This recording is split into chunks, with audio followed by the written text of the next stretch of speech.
The message arrived on a Tuesday. Admiral Helena Ross stood before the United Earth Council, her weathered hands clasped behind her back, as the alien transmission played across the chamber's main display. The crystalline beings called themselves the Orcsian Collective, their faceted bodies refracting light in hypnotic patterns as they spoke in perfect, measured English. To our esteemed human neighbors, the lead speaker's voice resonated with artificial warmth. We have watched your species' determined push into the stars with great interest. Ross noticed how the alien's geometric form shifted with each word, creating complex patterns that almost distracted from the message itself. Almost.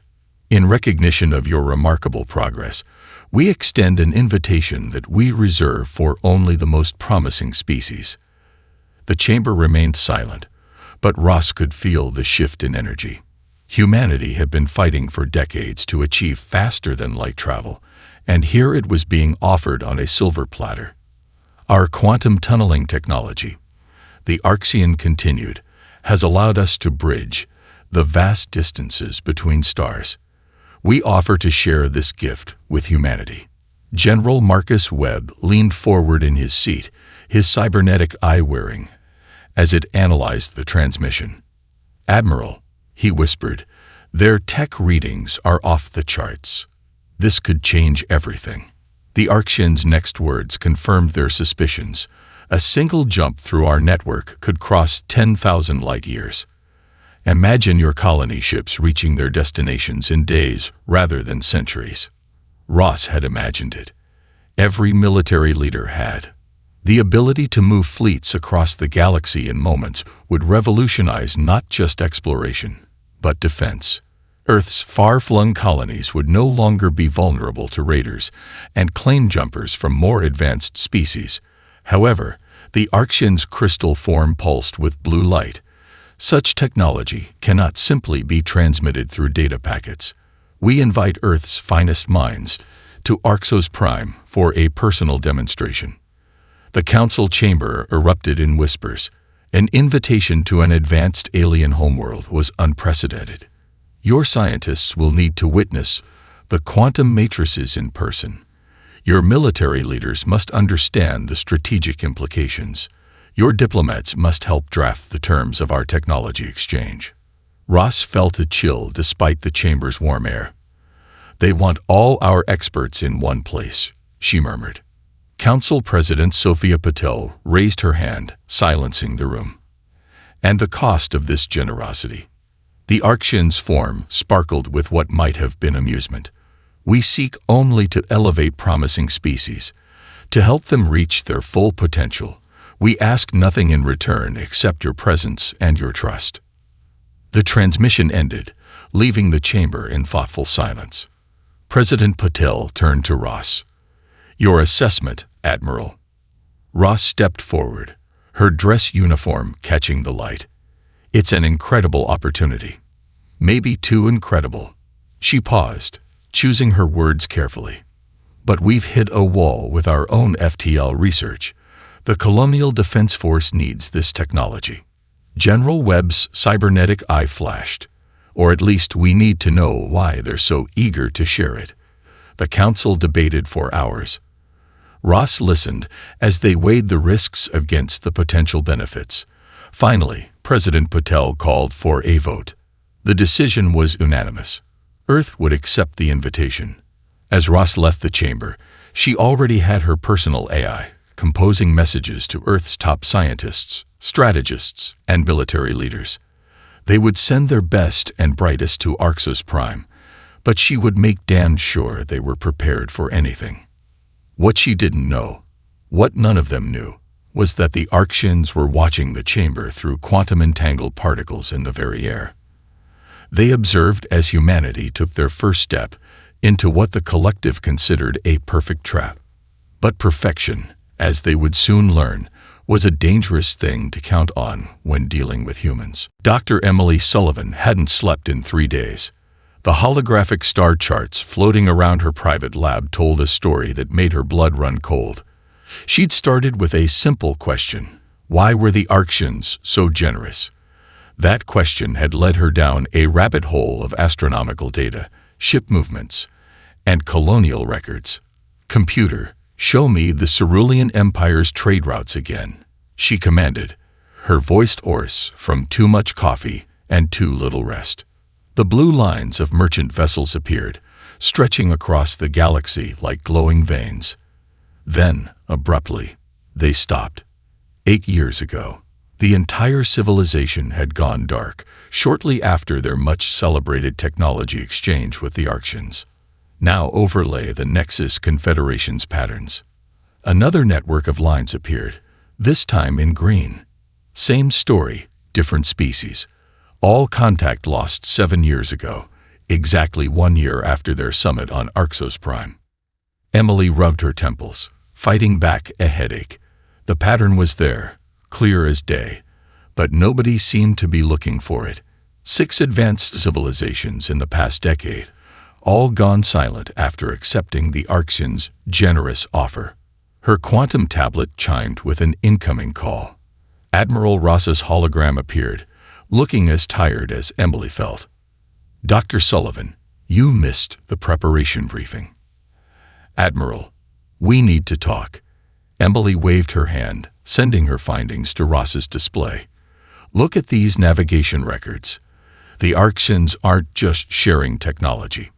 They're collecting species." Ross's hologram leaned forward, her eyes narrowing. "Explain." "Every civilization they've helped has vanished within a year. Their worlds are still there, but they're empty. No signals, no ships, no signs of life." Emily pulled up another chart. "And here's the worst part. The Arxians visit each dead world exactly once after the disappearance. Then never again. Like checking on a preserved specimen," Ross muttered. "Exactly." Emily highlighted a series of energy readings. "And these quantum signatures from their ships. They're not normal travel patterns. They're more like collection runs." The Admiral was silent for a long moment. "The Council won't cancel the summit based on circumstantial evidence, not with FTL technology on the line." "Then let me come with the delegation." Emily hadn't planned to say it, but the words tumbled out. "I studied their quantum mechanics. If anyone can spot what they're really doing with that technology." "You're not on the approved list, Doctor." The Arxians were very specific about who they wanted. "That's another red flag." Emily projected a list of the requested attendees. They asked for every expert who could understand or counter their technology, every strategic mind who could fight them. "Admiral, they're not sharing. They're targeting." Ross's hologram flickered as she paced. "The summit starts in 3 days. Even if you're right, we can't stop it without proof." Emily's hand trembled as she reached for her cold coffee. "Then send me anyway. List me as a junior assistant. The Arxians are too perfect, too precise. They won't notice someone they think is insignificant." The Admiral's expression hardened. "If you're wrong about this, Doctor, you're throwing away your career. And if I'm right, we're all walking into a trap." After what felt like an eternity, Ross nodded. "I'll have you added to the support staff list." "But Doctor," her hologram fixed Emily with a steel gaze. "Find proof. Real, undeniable proof. Because if you're right, we'll only get one chance to act on it." The call ended, leaving Emily alone with her stars and her patterns. She pulled up the Arxian transmission again, watching their crystalline forms shift and sparkle. "What are you really collecting?" she whispered to the empty lab. "And what makes you think humans will be so easy to add to your collection?" The stars offered no answer, but Emily Sullivan had 3 days to find one. 3 days before humanity's best and brightest walked into what she was increasingly certain was a perfect, beautiful crystal cage. Colonel James Martinez had seen his share of kill boxes. The landing platform on Arxos Prime was the most beautiful one he'd ever encountered. Crystal spires rose like frozen lightning, their geometric patterns catching the light of 3 suns and splitting it into rainbow cascades. The delegation around him gasped in wonder, but Martinez saw the truth behind the beauty. Every tower was a perfect firing position. Each crystalline arch could become a choke point. The sweeping ramps that led to the welcome chamber were curved just enough to slow down running humans. "Magnificent, isn't it?" Dr. Emily Sullivan whispered, her assistant's badge marking her as nobody important. Someone the Orcs wouldn't watch too closely. Martinez kept his voice low. "It's a tactical masterpiece. Those gardens, perfect cover for hidden weapons. The walkways, they all funnel to containment areas. Their Arxian guide, a crystalline being that called itself the Facilitator, chimed melodiously.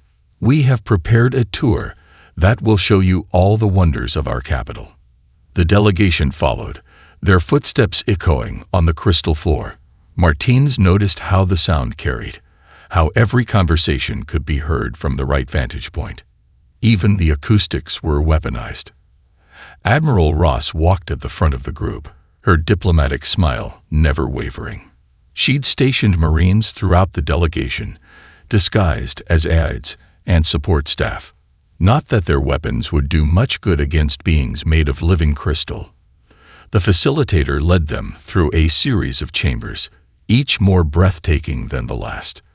"These halls have welcomed many species," it said, its form refracting light in complex patterns. "Each visit is preserved in our memory crystals." Sullivan's hand brushed Martinez's arm. He glanced down at her tablet, where she'd written, "Preserved," like specimens in a lab. The colonel did a quick head count of their Arxian escorts. 12 visible ones, their crystal bodies arranged in what looked like random positions throughout the group.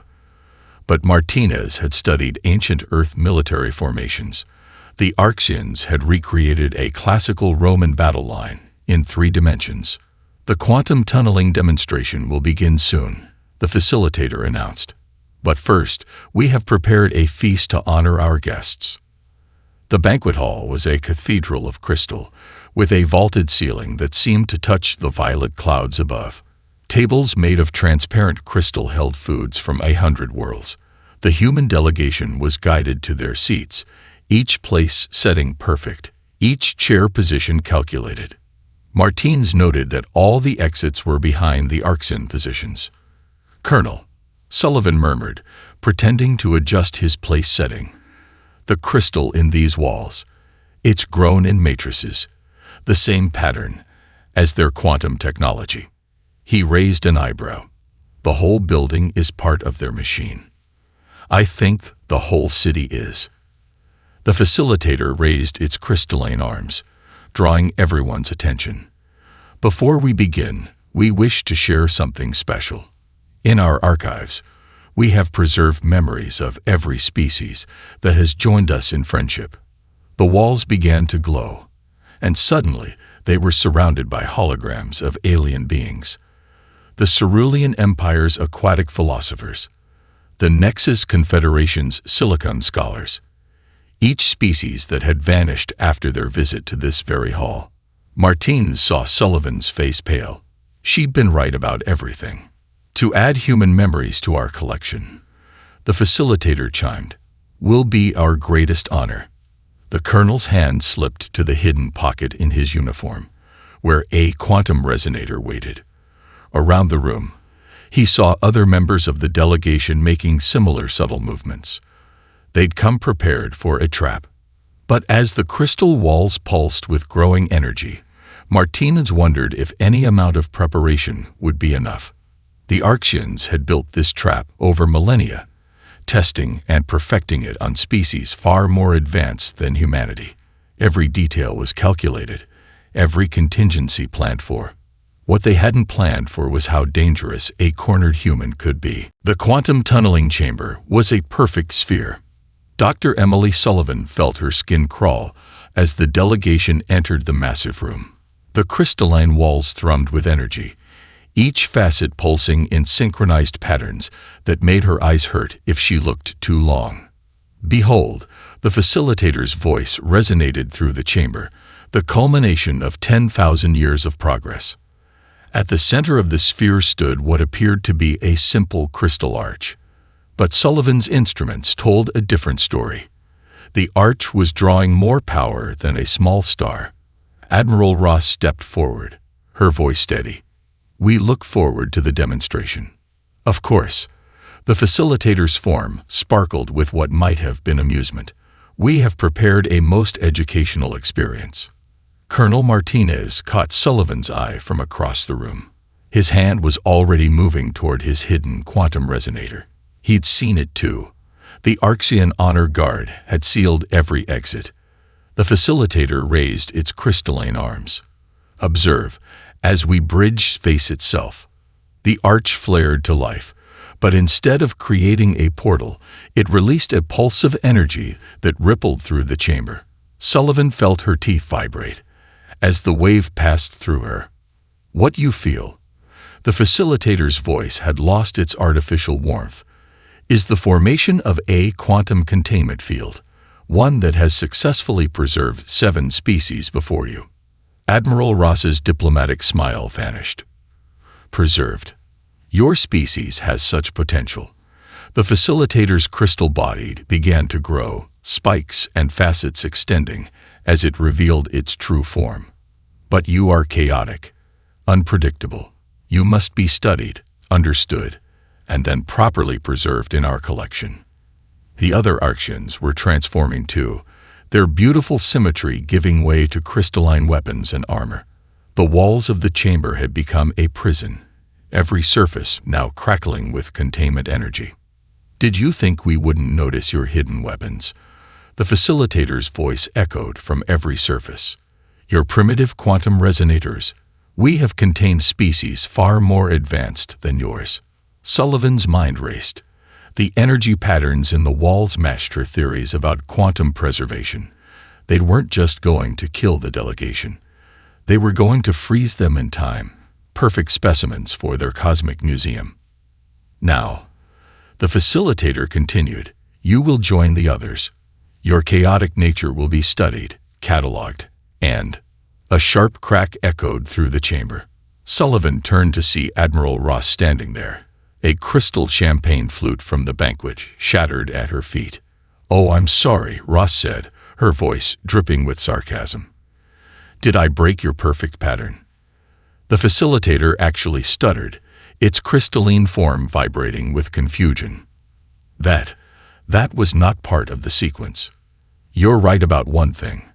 Ross straightened her uniform. "Humans are chaotic." She nodded to Martinez, who drew his quantum resonator. Around the chamber, other hidden devices appeared in human hands. "But here's what you don't understand." Ross's voice carried the weight of every human battle for survival. "We don't just create chaos." Sullivan saw the pattern in the wall's energy field fluctuate as the human's apparent randomness disrupted its perfect symmetry. "We master it." The Admiral's words triggered a cascade of action. Marines disguised as assistants drew hidden weapons. Scientists activated countermeasures that they'd designed based on Sullivan's theories. The ordered beauty of the chamber dissolved into beautiful mayhem. The facilitator's crystal form crackled with energy. "Your resistance is futile. The containment field is perfect." Sullivan watched the energy patterns in the walls shift and pulse. The Arxians had created their prison using pure mathematics, perfect order, and absolute precision. But as any quantum physicist could tell you, the universe runs on probability, not certainty. And humans? They'd made an art form out of exploiting those probabilities. The battle for survival was about to begin, and the Arxians were about to learn why perfect systems were often the most fragile. "Start the party protocol," Admiral Ross commanded. The words triggered what must have looked like madness to the Arxians. Dr. Emily Sullivan watched as the carefully selected delegation erupted into what appeared to be complete disorder. A Marine Corps colonel started singing "Sweet Caroline" at the top of his lungs. Three quantum physicists began an enthusiastic argument about whether hot dogs were sandwiches. A group of special forces operators started a game of duck, duck, goose. The facilitator's crystal form vibrated with confusion. What are you doing? Getting our groove on, Ross replied, and started dancing the Macarena. Sullivan's instruments showed the truth behind the madness. Each random action created ripples in the quantum containment field. The Arxians' perfect prison required perfect order to function, and humans were weaponizing chaos itself. This is pointless. The facilitator's voice crackled through the chamber. Your primitive attempts at disruption cannot. Colonel Martinez cut him off by starting a conga line. Sullivan saw the microscopic fractures forming in the crystal walls. The quantum field was based on predictable patterns, but human behavior was anything but predictable. Each seemingly random action was actually calculated to create specific resonance patterns. Status report, Ross whispered as she congaed past Sullivan. The field's losing cohesion, Sullivan replied, pretending to join a heated debate about pineapple on pizza. Their systems can't process so many contradicting variables. A group of naval officers had started a competitive rock, paper, scissors tournament with completely made-up rules. Each round sent new waves of confusion through the Arxians' crystal network. Impossible. The facilitator's voice had lost its melodic quality, becoming sharp and discordant. Your actions follow no logic pattern. That's where you're wrong, Sullivan muttered, watching her quantum scanner. There's logic in the madness. You just can't see it. The Arxian guards were starting to show signs of strain. Their perfect crystalline forms developed tiny imperfections as they tried to process the chaos unfolding before them. Each failed attempt to predict human behavior created new flaws in their structure. Martinez's team had started a flash mob to stay alive, their movements precisely timed to create maximum quantum interference. The dance steps matched the resonant frequencies Sullivan had calculated would disrupt the containment field's harmony. Stop this, the facilitator commanded, its voice cracking like breaking glass. You are disrupting the perfect order. Oh, you haven't seen disruption yet, Ross grinned. Hit it, Doctor.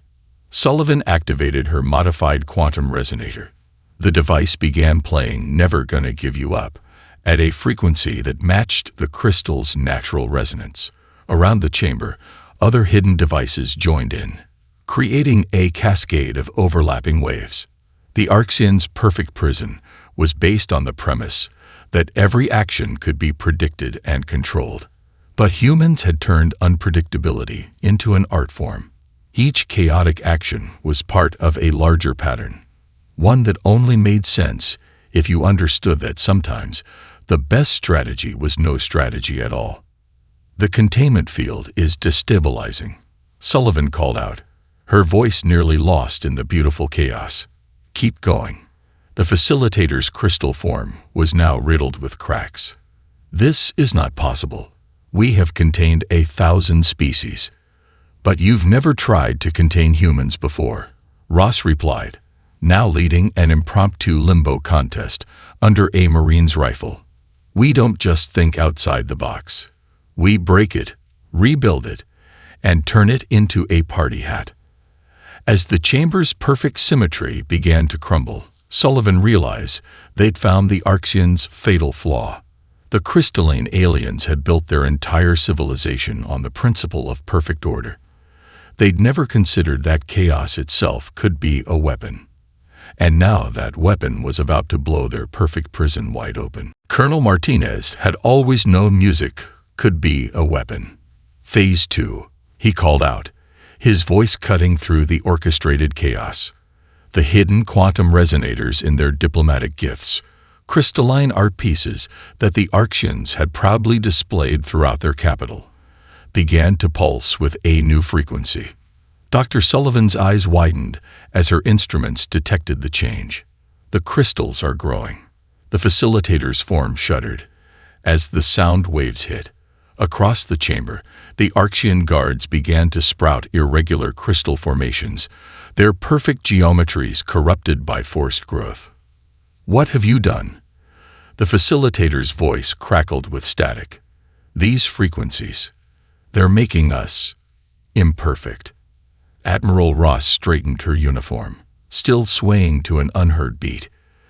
"Did you really think we'd come here without studying your biology?" The quantum resonators released another harmonic wave. The crystal walls of the chamber, already weakened by the human chaos, began to grow wild, jagged formations. The Archean's perfect prison was turning against them. 6 months, Sullivan explained, her voice clinical. 6 months we spent analyzing the crystal samples you so generously gave us, learning how they grow, how they think, how they break. Martins watched as the Archean guards tried to maintain their battle formation, but their growing crystal bodies made movement difficult. Some had developed spiral patterns that forced them to move in circles. Others had grown so many random spikes they could barely stand. "Impossible," the facilitator rasped. "We designed every variable, calculated every outcome." "Except one," Ross interrupted. "You never calculated how far humans would go to survive." "Doctor, show them what we found in those samples." Sullivan held up her tablet, displaying complex crystalline structures. "Your consciousness exists in perfect geometric patterns, but add a few random elements." She tapped the screen, and the patterns began to distort. And those patterns become something else entirely. The chamber had become a forest of wild crystal growth. The once perfect walls now resembled an abstract art installation, with spikes and spirals growing in every direction. The Archean guards were no better off, their forms twisted into unrecognizable shapes. "Stop this," the facilitator commanded, but its voice had lost all authority. Random crystal growths had turned its once majestic form into something that looked like a modern art sculpture gone wrong. "You're destroying everything we've built." Martins signaled his team, and they activated the final sequence of frequencies. "No," he said, "we're just redecorating." The quantum containment field, designed to function on perfect mathematical principles, couldn't maintain its integrity as the crystal structures it relied on became increasingly chaotic. Cracks appeared in the energy matrix, spreading like lightning through the chamber. "Warning," the facilitator's voice had become a desperate screech. "System integrity at critical levels. Perfect order must be maintained." Sullivan checked her readings. "Their attempt to restore order is making it worse. They're trying to force the crystals back into perfect patterns. But the more they try to control it, the more chaos they create." Ross finished. "Ironic, isn't it?" The Archean guards were now completely immobilized by their own growth. Their perfect forms turned into complex, beautiful, but utterly useless crystal sculptures. The facilitator, still fighting against the transformation, had become a towering mass of contradicting geometric patterns. "You don't understand." The facilitator's voice was barely recognizable now. "We are the perfect order. We are the future of all species. We err." About to learn a valuable lesson, Ross cut in. "Perfect order is a myth. Life is chaos, change, and adaptation. And humans, we're the masters of all three." The chamber's crystal walls continued their wild growth, the containment field fluctuating wildly as its control systems failed one by one. Humanity's counter-symphony was reaching its crescendo, and the final movement would shatter the Archean's perfect world forever. The Crystal City was screaming. Dr. Emily Sullivan could hear it through the chamber walls, a high, crystalline shriek as the quantum resonance spread through the Archean's perfect capital. Their prison had become a conductor, carrying the seeds of chaos throughout their entire civilization. "The whole city," she breathed, watching her instruments. "It's all connected. One giant crystal circuit." The facilitator's once beautiful form had become a monument to entropy, random growths sprouting in impossible directions. You must stop. The system, the perfect system, is breaking down. Admiral Ross finished, her voice steady despite the crystal spikes growing around them. Just like we planned. Colonel Martinez's team had taken defensive positions, though the Arxian guards were now more sculpture than threat. Doc, what's our status? Sullivan's fingers flew over her tablet. The quantum field is collapsing. But she paused, double-checking her readings. Something's wrong. The energy isn't dissipating. It's concentrating. The chamber walls had become a maze of crystal growths, beautiful and terrible in their randomness. But beneath the chaos, Sullivan could see patterns forming, new patterns, more complex than anything the Arxians had designed. Impossible. The facilitator's voice echoed from every crystal surface. Our systems are perfect. They cannot fail. That's your problem, Ross said, watching as new crystal formations spiral up from the floor. You think perfection means control, but real perfection, it's about adaptation. Sullivan's eyes widened as she understood what was happening. The system is trying to restore order by adding more variables. It's making itself more complex, more perfect, and therefore more fragile. Martins finished.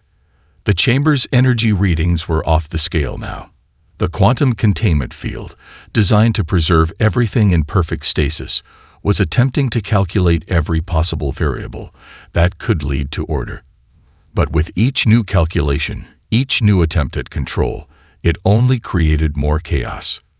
Warning, the facilitator's voice had become a symphony of discordant tones, pattern recognition failing, reality coefficients exceeding maximum parameters. Perfect order must. Sullivan watched in fascination as the crystal growths began to form fractals. Endless patterns of increasing complexity. They're trapped in a feedback loop. Their need for order is creating more chaos, which makes them try harder to create order. The walls of the chamber had become a living mathematics equation, each surface growing and shifting as the system tried to calculate its way back to perfection. But there was no going back. The Arxians had built their entire civilization on the principle of perfect order, and now that order was eating itself alive. Evacuation protocols, Ross commanded, seeing the writing on the literally growing walls. Everyone moved to the center of the chamber. Sullivan, how long? Minutes, maybe less. The energy has to go somewhere, and when it does, she left the rest unsayed.